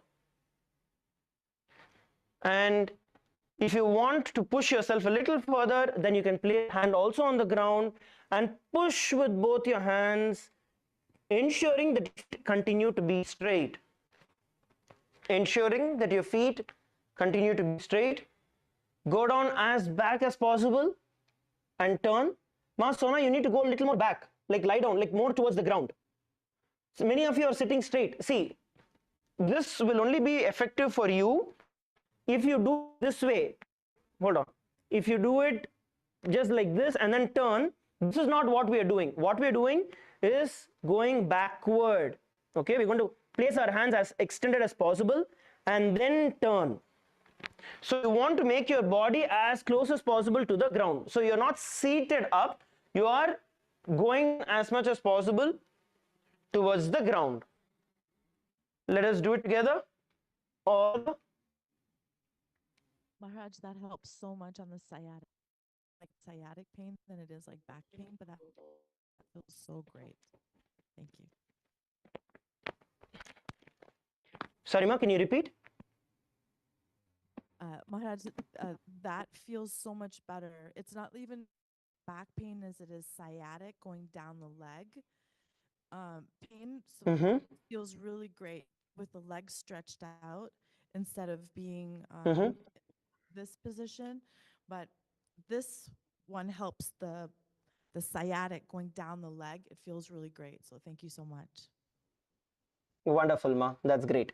The focus here is going to be lying down as much as possible. Of course, you're not going to lie, but you're going to pull your body as close as possible to the ground, making sure your feet are stretched in front of you. It's very important because if your feet twist, then you will not get that stretch. So you want to make sure that one foot is always on top of the other, and then pull yourself. Sandeepaya, you can also try this. This will actually help you.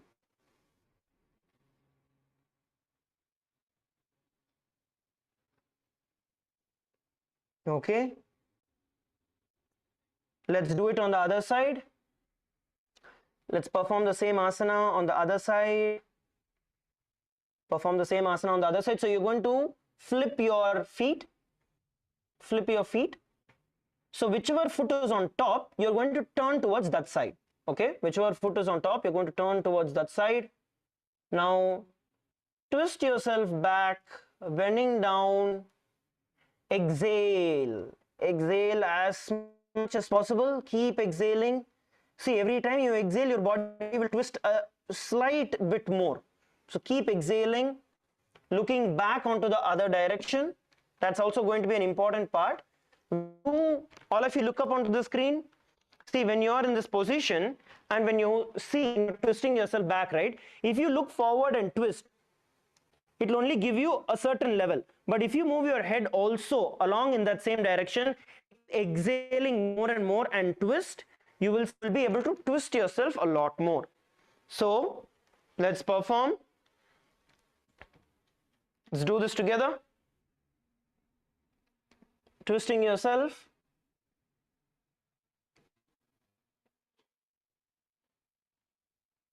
Okay, twist yourself. You can do it towards the left, towards the right.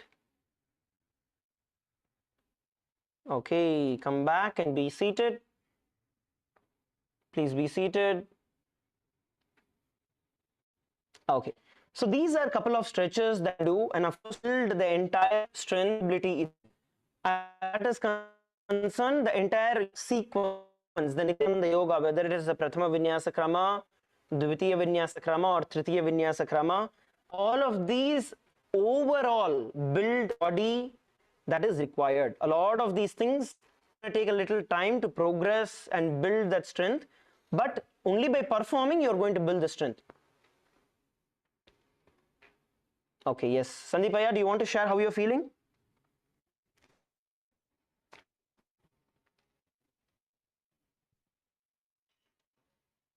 Anybody wants to share? You can come up to the mic and you can speak. Slowly,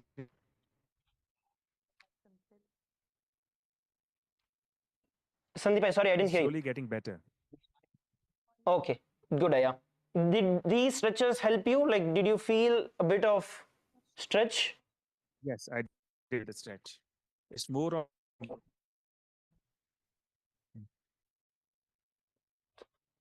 Sorry, your voice broke up, Aya. extension movement going backward.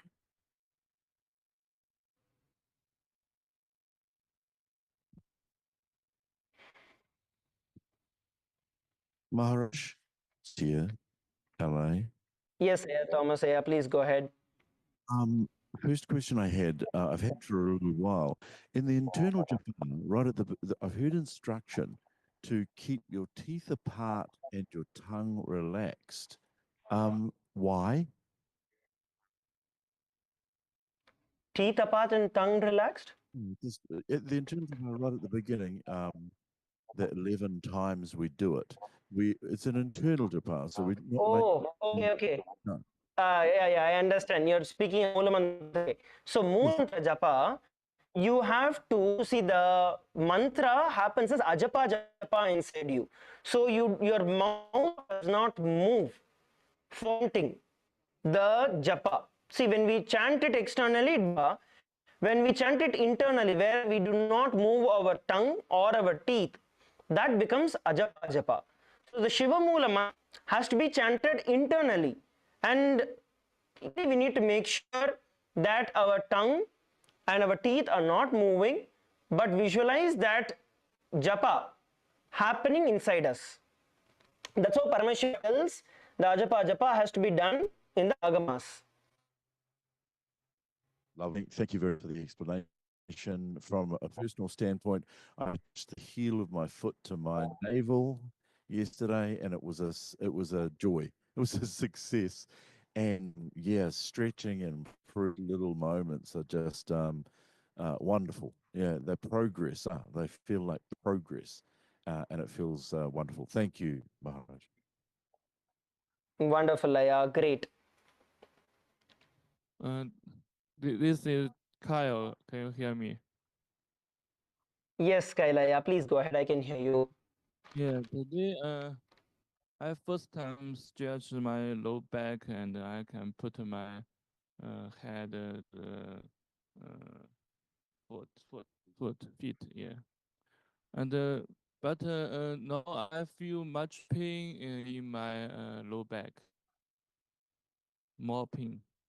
You feel after doing the stretch, did you do the stretches along? Yeah, Like the last set, whatever we did you do it? yeah. Okay, did that help? Yeah, low back. Yes, that will help in the low. Good. So you just have to perform it a couple of more times so it feels more and more better, and the lower back slowly starts getting healed. As I was telling, one is stretching and second is also building the strength. So by doing the Nityananda yoga, you will build the strength as well as the stretch. Yeah. Okay, good. Yes. Bolivia team or female team, anybody has any questions or anybody else has anything you want to ask, share, you can unmute. Maharaj, can I check, can you share like how to loosen the knees? Like it feels tight. Is there any way that you can? Yes, loosening out the knees. So one thing that you can do is Balalingasana. Balalingasana is an excellent way which will help you loosen out your knees. So what you want to do here, you want to raise your knee up, and here once you hold on, pull it as much as possible close to your chest. So this will work on two things: one, your knee, and second, stretch on your thighs as well. But what this actually does is that when you are getting yourself a full bend, it actually works on your knees. Then from here, when you feet back, here once again you want to focus and pull this as back as possible, holding it as back as possible and pulling it as back as possible. From this variation, once again, when you drop your foot down into Virabhadrasana, you can drop your foot down into Virabhadrasana, hand your feet out and bend in knees and hold. When you sit down, once again your knees, I'll tell you what is the difference here. Now the reasons are getting a lot of load is because your thighs are not strong. The moment your thighs start taking the load of your body, the knee will start getting relaxed. Are you understanding this, Ma? So by performing the asanas that I just showed you, whether it is the Balalingasana or the Padapidanasana or the Virabhadrasana, and focusing on your thighs, strengthening and sitting down on your thighs or pulling your thighs back, you are actually making way for your body to be putting a lot of weight thighs rather than the knees. The knees by default will stay more and more loose. Are you understanding, Ma? Yes, Maharaj. Yes, Maharaj. Is the back like I cannot keep. No, your voice broke up, Ma. Maharaj, I feel like the back of my knees is not able to stretch out, and if I lift it up, I'm not able to keep it straight. It's like sometimes when I cannot keep it like really straight. No, I understand that. That is okay. It is. Don't worry about the more and more. The more we do the Nityananda yoga, the more and more it will start helping you. Okay, because it has to be built. The knee, the strength of the knee needs to be built over time. Many times our body weight, when we stand, we put it on one side, we put it on the other side. So we do not actually strengthen The knees can only get strong when the body weight is equally balanced out. So when you do the asana that you're doing, right, what happens is your body comes to a balance. When your body comes to a balance, the whole weight is dissipated through your entire body. It starts not just your knees, but your all other joints which are there, your calves, your ankles, your elbows, all of it starts getting better more and more to be able to hold on to the entire body weight. So you just have to perform more and more, and you will get back off it. Okay, thank you, Maharaj. And how about lower back? Able to bend, but for the back, I cannot. I had like a competent fracture before and a fracture before, so able to bend. See, you need to be careful. Understood. You need to do it carefully, comfortably, but pushing yourself little by little. See, if you had any external injury in terms of accident or surgery or in, then you need to perform it as much as you can. Okay, so don't take it too hard in terms of, okay, everyone is able to do, I'm not able to do. You need to look at your body, listen to your body. It's very, very important that all of us are able to listen to our body, how our body is responding, and flow accordingly. Okay, so if you had like the surgery, don't compare yourself with others who are able to do.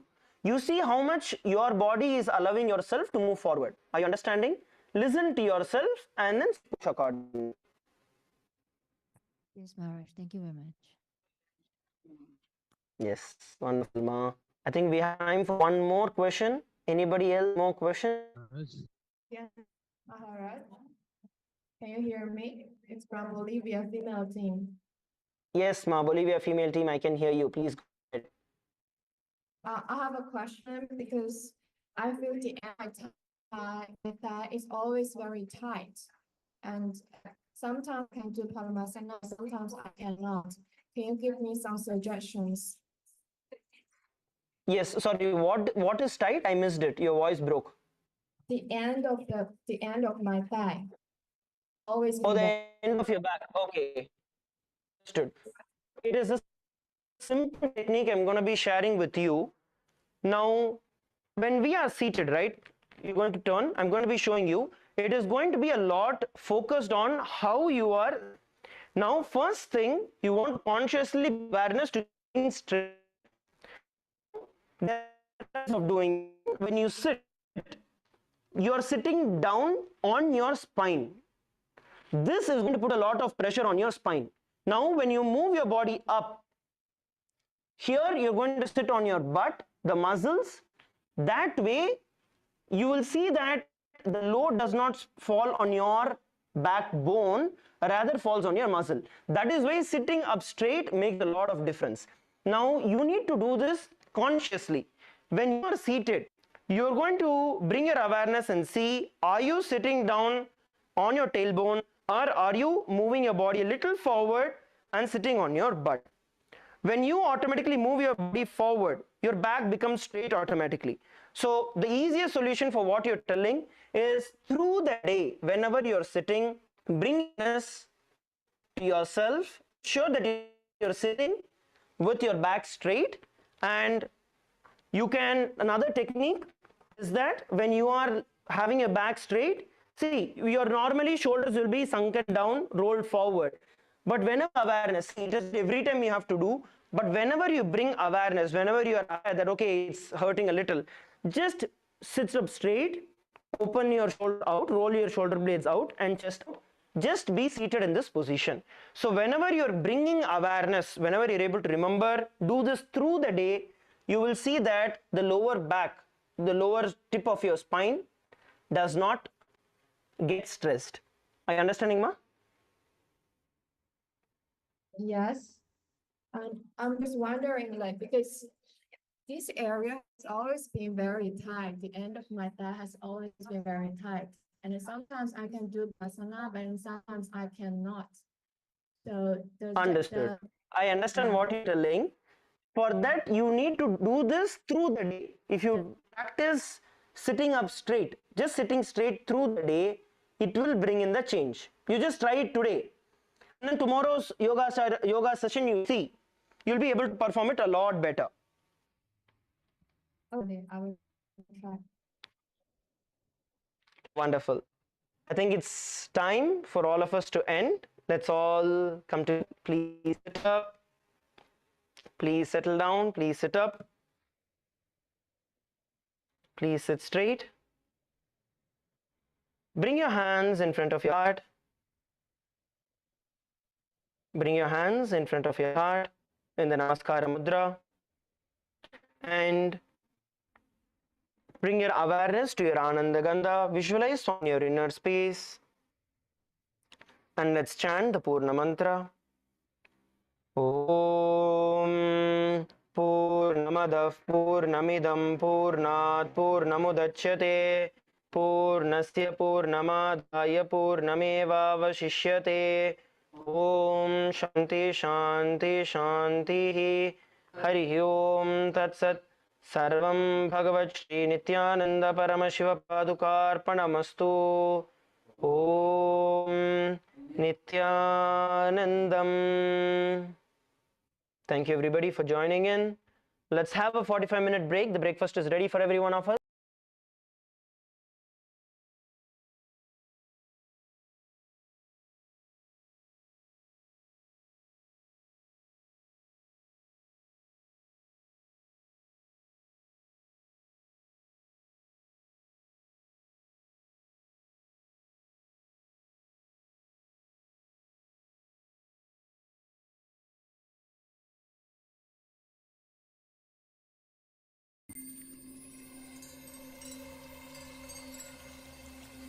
I welcome you all with my love and respect. Let you all open all your three eyes. Om Nityananda Paramashivoham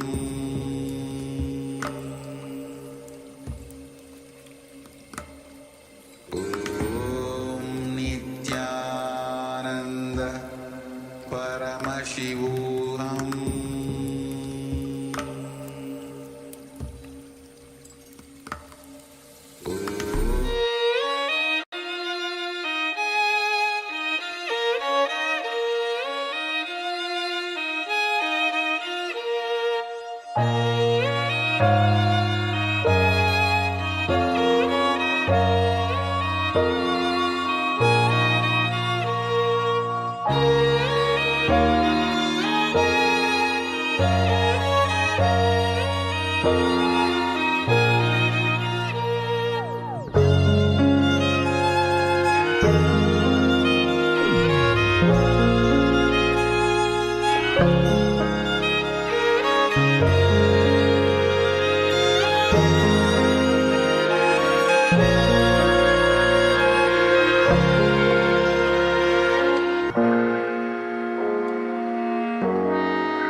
नित्यानन्दं परमसुखदं केवलं ज्ञानमूर्तं द्वन्द्वातीतं गगनसदृशं तत्त्वमस्यादिलक्ष्यम् एकं नित्यं विमलमचलं सर्वधी साक्षिभूतं भावातीतं सुगुणरहितं सद्गुरुं तं Namami. Nityananda, all of you. Again, apology for the delay in the sequences. We just finished 100 asana sequence, the Pratham Vinyasa Krama. Kailasas Nityananda Yoga. So, I requesting all of you to share your experience of yoga today. Any breakthrough that you had today, even a small breakthrough that you had, do let us know, because Swamiji has given this Nityananda Yoga as the essence of millions of yogic scriptures. As you progresses, even if you're not able to do the 108 asanas perfectly, that's fine. The more every day as you progress, you'll be having much more breakthroughs in your yoga. So let us know your journey of yoga, how you are progressing every single day, any breakthrough that you're having, and how the yoga itself is reflecting in your life. And the more you share, the thing is, the more you share, the more enriched you also get. The more you share to others, you get confidence, you get enriched by doing the yoga, by sharing as well. And requesting all the participants on YouTube as well, you can also start sharing your experience of yoga. Meanwhile, we'll be entering into the power manifestation round. And today, of course, as this is the beginning of the power manifestation, we'll be seeing picture blindfolded.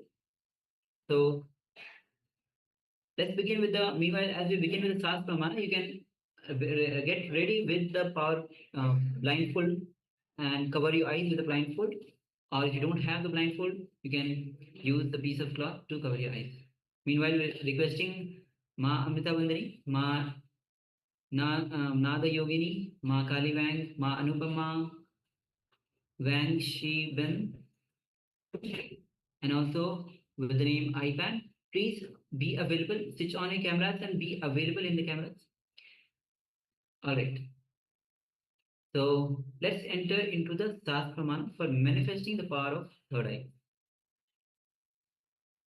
Yes, so the Shastra Pramana is the scriptural reference to manifest these powers of the third eye. And it goes as Kapalam Dharmano Nyasya Tishyan Militano Lochanaha Ramena Manaso Dhadya Lakshayat Laksham Uttamam. The translation goes as by fixing the mind on the inner space within the crown center and sitting stably without any movement, having the eyes closed, in succession by that stability of the mind and inner space. Through the power of the third eye, one directly sees the ultimate goal, Lakshyam, by having the vision beyond the sight. That reveals any object or place, attaining the space of oneness with the source, Paramashiva. So with this, let's get ready to manifest this power of third eye. Understand Swamiji is giving all these powers to us so that we start manifesting this power and get that super conscious breakthrough, that oneness, which is the ultimate goal, purpose of our own life. So let's get ready. You can cover your eyes with a blindfold now. Requesting all of you. Ma Candy, Yang Yan Hong, Ma Xiao, and also others, please switch on your cameras. And all the participants on YouTube also, you can start to cover your eyes. And also you can share your revelations after the power manifestation in the YouTube chat. Shortly, we'll give you the link to join us via to it. All right. So, yes. So, Ma, with the name iPad, could you rename yourself with... Okay. So, can you rename yourself? And we are about to start the power manifestation. You can cover your eyes also with the blindfold or the piece of cloth.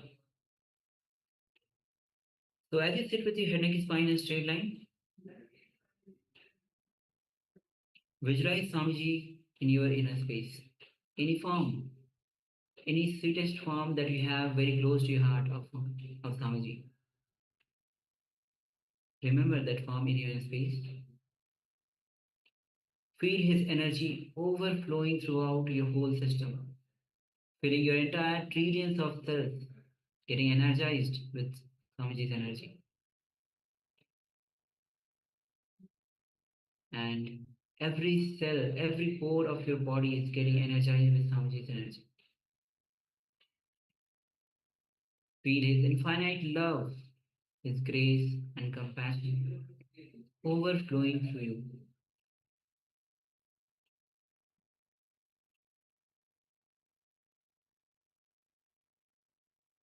Take a moment to feel his love and compassion, his infinite grace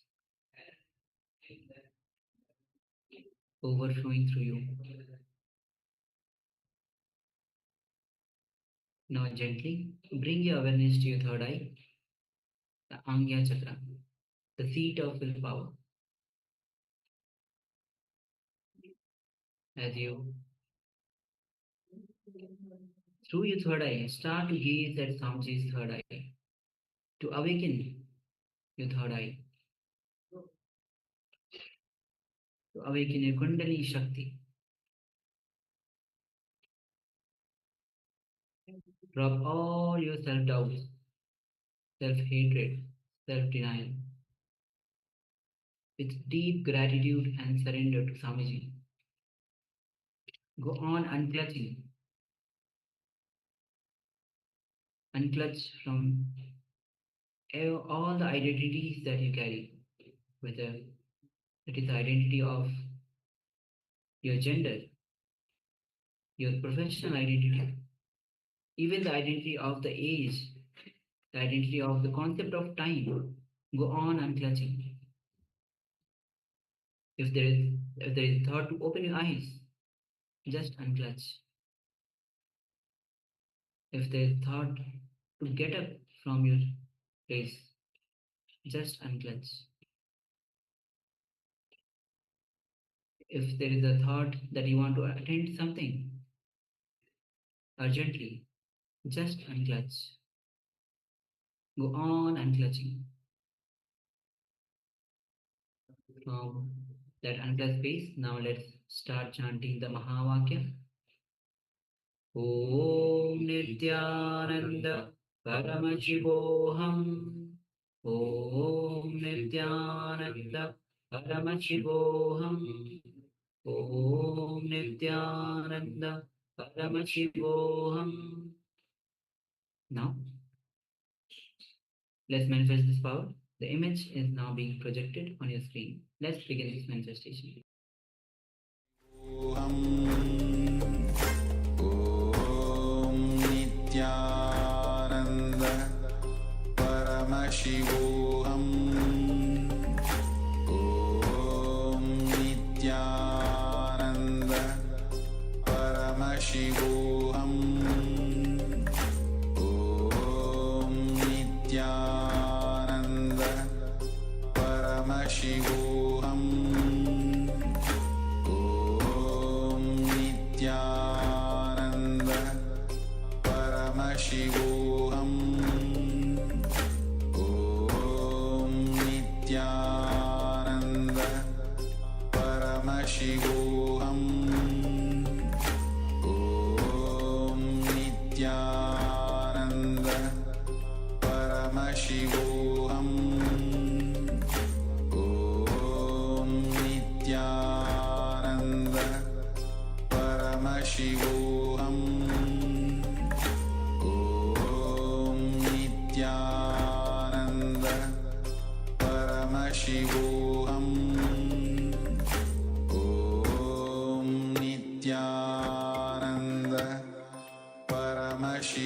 Paramashivoham. Om Nityananda Paramashivoham. Om Nityananda Paramashivoham. Om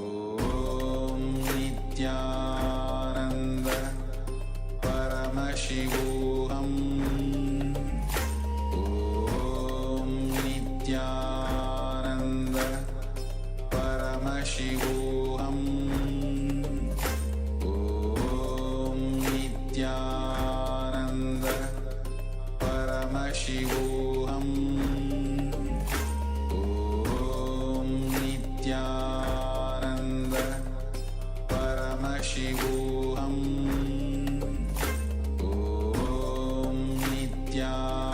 Om Nityananda Paramashivoham.